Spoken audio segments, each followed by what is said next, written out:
And now for Antoine's recipe.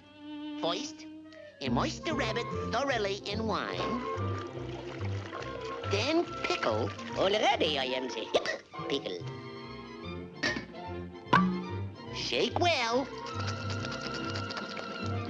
Then stuff with hot sauce, chili peppers, bay leaf, bay rum, hot mustard, horseradish, mule radish, and a dash of Tabasco sauce.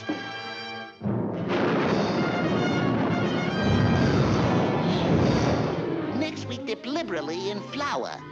So.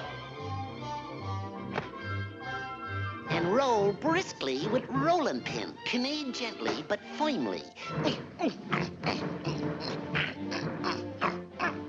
Then pour into stew pot.